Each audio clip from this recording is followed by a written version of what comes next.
여러분 풍력 관련돼서 제가 유럽 얘기 먼저 할게요. 자꾸 민주당 사람들하고 좌파들이 유럽 얘기를 하는데 유럽도 풍력에 대해서 안 하는 풍토가 지금 확산이 되고 있어요. 일단은 가장 이제 먼저 케이스로 보여드릴 게 이 스페인 얘기인데, 스웨덴 얘기인데, 스웨덴 발트해 연안 풍력 발전 계획 무더기 취소했다. 러 위협을 의식했다. 이런 보도예요. 그러니까 이게 어떤 내용이냐면요.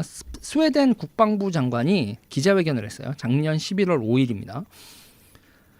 14개의 풍력발전소 계획 가운데 1개만을 승인하고 나머지 13개를 모두 거부했다. 풍력발전소가 국가 방위 능력과 직결된 각종 레이더나 센서 장비 등에 영향을 미칠 수 있다고, 그리고 전시에는 잠수함이나 공중 공격을 탐지하기 어렵게 만들 수 있다. 이게 이유입니다. 그리고요. 풍력 발전 시설이 군사용 레이더와 감지기 전반에 걸쳐 스웨덴 방위 역량에 영향을 줄 수 있다. 전쟁이 발발하면 잠수함과 공중 공격을 감지하기 어렵게 만들 수 있다. 이게 이제 풍력 발전을 거부한 이유입니다. 러시아 위협으로부터 나라가 취약해진다. 이게 스웨덴이 한 얘기예요. 자, 이거 기사 2개 보여드렸고요. 그리고 이제 우리나라에서도 이거와 관련돼서 얘기를 해야 될 게 있습니다. 우리나라에서 얘기를 해야 될 게 뭐냐면 여러분 우리나라에서도 풍력 발전 하나가 멈춰 있어요.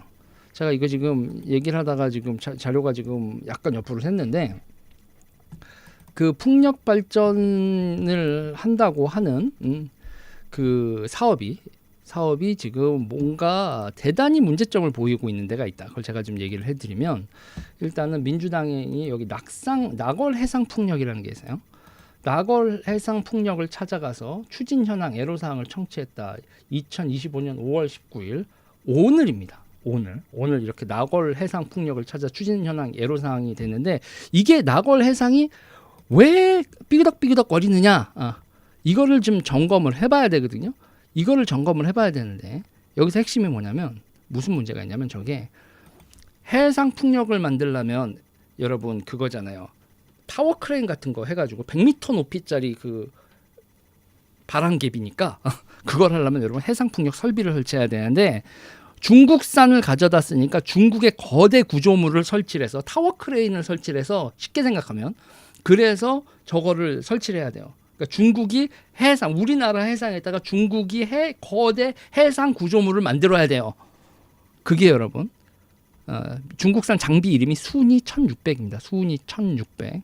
그게 허용이 안 됐어요.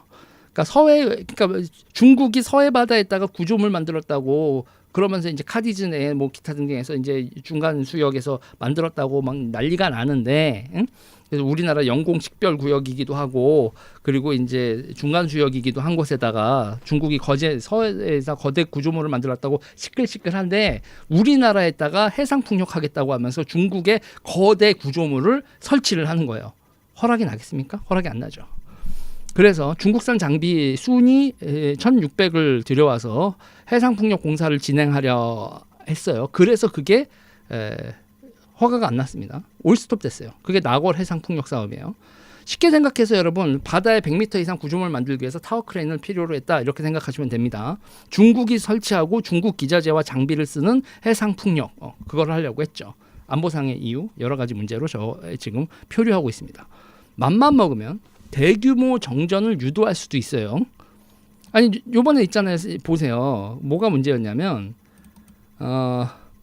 그 해상풍력 할 때요, 거기에 드는 인버터에 불법 송수신 장치가 들어갔다라는 보도가 저번에 소개시켜드린 적 있잖아요. 그러면 어떻게 되죠?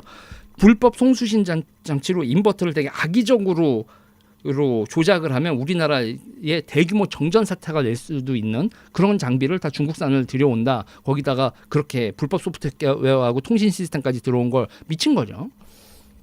그래서 지금 여기서 이제 보면 여러분들, 제가 이걸 또 그 몇 가지 이제 이거를 얘기를 해드릴게요. 이게 민주당이 오늘 나걸 해상 풍력, 이거는 쟤네들이 있잖아요. 오늘 병신짓 한 거야. 제 입장에서는 딱 걸렸어. 중서해 구조물 분쟁에 나걸 해상 풍력 논란 재점화. 왜? 여기서 보면 국내 최대 규모 해상 풍력 사업인데 중 논란에 지지부진하다. 중국적 순위 1600 무단 기약 논란이다. 작업도 진행을 했다. 해양 주권 침식 행위다. 알박기와 유사하다. 정부가 입장 받고 해당 선박을 국내로 매입한다. 그러니까 중국 이 선박을 우리나라에서 매입해서 순입 1,600을 매입해가지고 해상 풍력을 하겠다. 그러면서 중국 자본 유입, 핵심 부품 중국제 사용 이런 논란이 있다. 이겁니다, 여러분. 그래서 이렇게 중국으로 이게 안보의 문제로 해서 멈춰 있는 해상 풍력 사업을 민주당이 오늘 2025년 5월 19일 오늘이죠. 오늘 찾아가서 추진 현황 애로 사항을 듣는다. 기후 위기 대응 위원회 경청 투어 이런 일을 벌였습니다.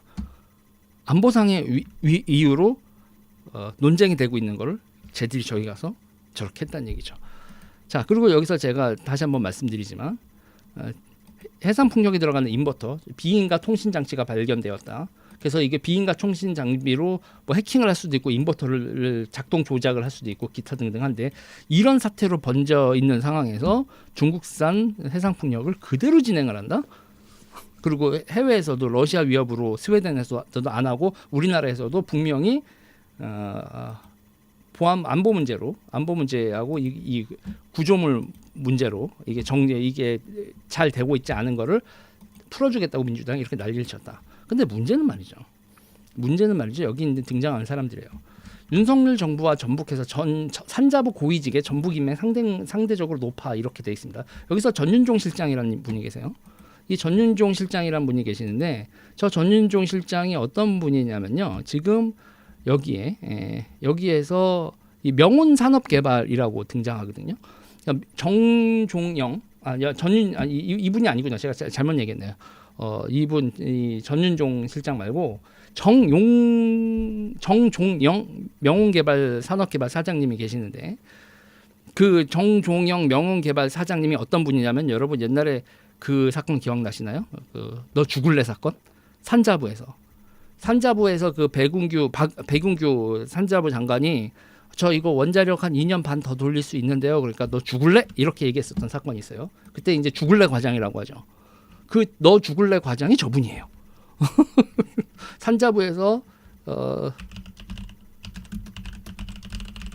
그래서 오늘 저거 하루 종일 확인한 게 저거였거든요. 이 사람이 맞나? 또 동명이인 아닌가 하고 하루 종일 돌렸는데 원전 더 돌리지는 자는 실무진에 너 죽을래? 이렇게 얘기했었던 이분이다. 이분이 지금 저렇게 윤석열 정부에서도 한 번 더 픽업이 되고 난 다음에 그 다음에 해상풍력으로 갔다. 그래서 제가 그러는 거예요. 한덕수 뭐냐? 졸라 이상하다. 윤석열 정부에서 픽업이 돼. 그리고 이제 전라도 분이시기도 하고요. 전라도 전주 출신이시던데. 이렇게 지금 일이 진행이 되고 있습니다. 그래서 이제 오늘 민주당이 낙월 해상 풍력 사업을 하고 가는데 죄다 산자부 전라도 사람들이 사장을 하고 뭐로 자리를 옮기고 완전히 산업부랑 민주당하고 그리고 거기에 또 윤석열 정부의 고위직들하고 다 연결돼서 해상 풍력 판을 벌여놨다. 그리고 이 해상 풍력 판에서 뭐가 문제다 여러분? 다시 말씀드리지만 중국 국적 순위 1,600 무단 기항 논란이 발생을 했었고 그리고 이렇게 스웨덴에서도 보안 위험 내용이 있었고 이 중국산 임포트에서 비인가 통신 장치가 발견되는 등 계속 중국의 안보 보안상의 문제가 생겨가지고 정체되고 있는 사업을 그냥 민주당은 밀어붙이려고 한다. 이래도 풍력이 친중 논란이 없다고 얘기할 수 있는가? 그리고 윤석열 정부의 한덕수 앤드 기타 등등 이 해상 풍력 밀어붙인 세력들 당신들 뭐하는 인간들이야?